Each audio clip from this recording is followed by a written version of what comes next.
Thank you, Mr. Jensen. We look at the history of the world and we see that it's full of power struggles.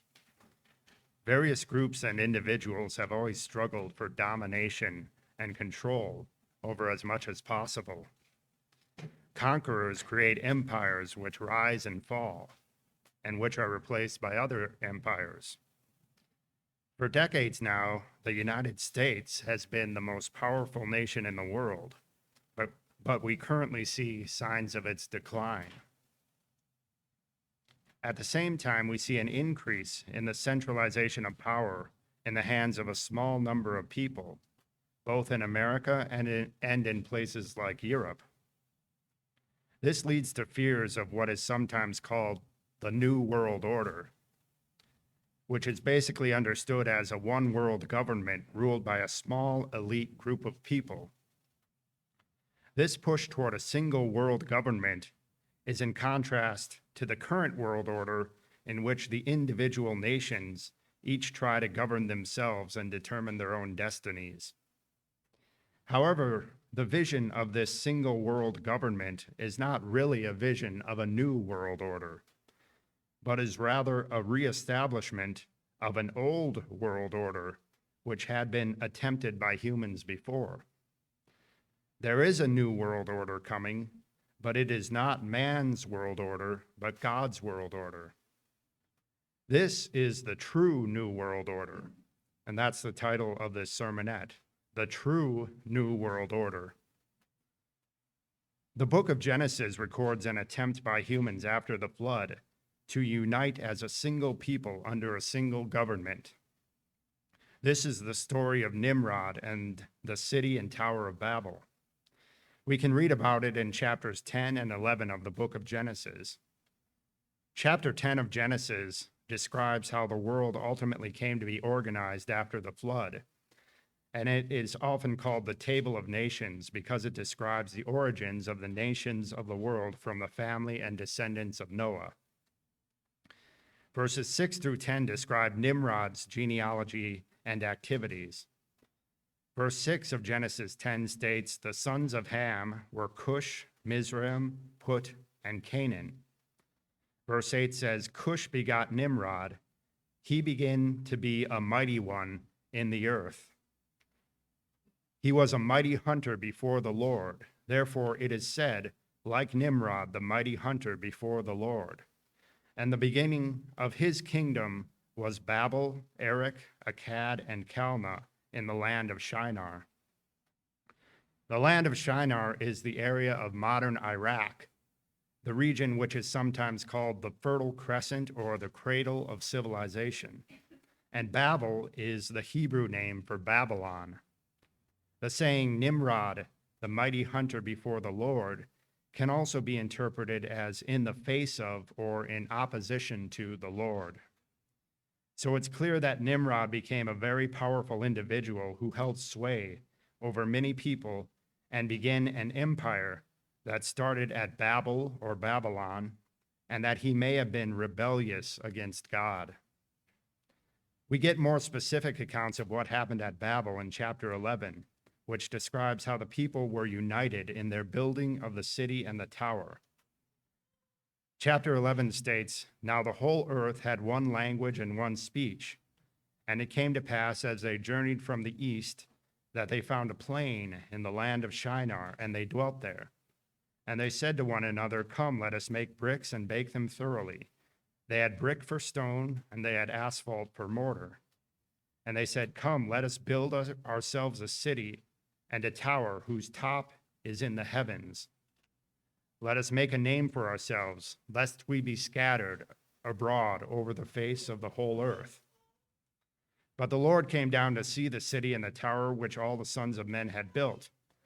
And the Lord said, indeed, the people are one. They all have one language. And this is what they begin to do. Now nothing that they propose to do will be withheld from them. Come, let us go down and confuse their language, that they may not understand one another's speech. So the Lord scattered them abroad from there over the face of the earth, and they ceased building the city. Therefore its name is called Babel, because there the Lord confused the language of all the earth, and from there the Lord scattered them abroad over the face of the earth. The fact that Nimrod was previously given as the founder of a kingdom centered at Babel attests to his central role in the development of what was, at the time, a one-world government, which sought to avoid the scattering of the people over the earth as independent nations. And God's response shows that he was clearly against this. An additional source of information is the Jewish historian Josephus, who lived in the 1st century and who wrote about these events and others in his book, The Antiquities of the Jews, written around 94 AD. Regarding Nimrod and his followers, Josephus writes, "Now it was Nimrod who excited them to such an affront and contempt of God. He was the grandson of Ham, the son of Noah, a bold man and of great strength of hand. He persuaded them not to ascribe it to God, as if it were through his means that they were happy, but to believe that it was their own courage which procured that happiness. He also gradually changed the government into tyranny, seeing no other way of turning men from the fear of God, but to bring them into a constant dependence on his power. He also said he would be revenged on God if he should have a mind to drown the world again, for that he would build a tower too high for the waters to reach, and that he would avenge himself on God for destroying their forefathers." So what we see from these accounts is that Nimrod sought to convince people to turn against God and unite them in submission to himself as the ruler of all people, after which he gradually turned the government into tyranny. This is very similar to what we see today, where people and nations, through fear and the promise of a better world, are yielding their independence to centralized authorities. This is part of a push which has been happening for some time to unite all people of the earth under a single human government. This would require individuals and nations to give up their independence and to allow power to be concentrated in the hands of an elite world ruling class. As the most powerful nation in the world, America is an obstacle to this world order and must also be weakened and forced into submission. This attempt to restore the old world order of Babel will have some success, but will ultimately fail, just as it did before. The book of Revelation describes the rise and fall of this world order. Chapter 17 of Revelation represents this Babylonian world order as a harlot sitting upon a beast, and states that the kings of the earth committed fornication with her, and the inhabitants of the earth were made drunk with the wine of her fornication. Verse 5 of chapter 17 states that on her forehead was written, "Mystery, Babylon the Great, the mother of harlots and of the abominations of the earth."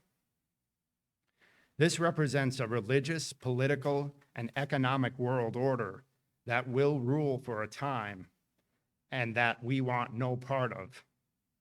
But this old world order will ultimately fall to a new world order, which is not man's world order, but God's. Revelation chapter 18, beginning in verse 1, states, "After these things I saw another angel coming down from heaven, having great authority, and the earth was illuminated with his glory. And he cried mightily with a loud voice, saying, Babylon the Great is fallen, and has become a dwelling place of demons, a prison for every foul spirit, and a cage for every unclean and hated bird. For all the nations have drunk of the wine of the wrath of her fornication, and the kings of the earth have committed fornication with her, and the merchants of the earth have become rich through the abundance of her luxury." The kings of the earth are the political leaders of the world, and the merchants of the earth represent the economic powers that have taken part in this Babylonian system. Verse 4 continues, "And I heard another voice from heaven saying, 'Come out of her, my people, lest you share in her sins, and lest you receive of her plagues. For her sins have reached to heaven, and God has remembered her iniquities. Render to her just as she rendered to you, and repay her double according to her works. In the cup which she has mix double for her. In the measure that she glorified herself and lived luxuriously, in the same measure give her torment and sorrow. For she says in her heart, I sit as a queen, and I am no widow, and will not see sorrow. Therefore her plagues will come in one day, death and mourning and famine. And she will be utterly burned with fire, for strong is the Lord God who judges her.'" We must be careful not to take part in this world's order and in its ungodly policies and practices.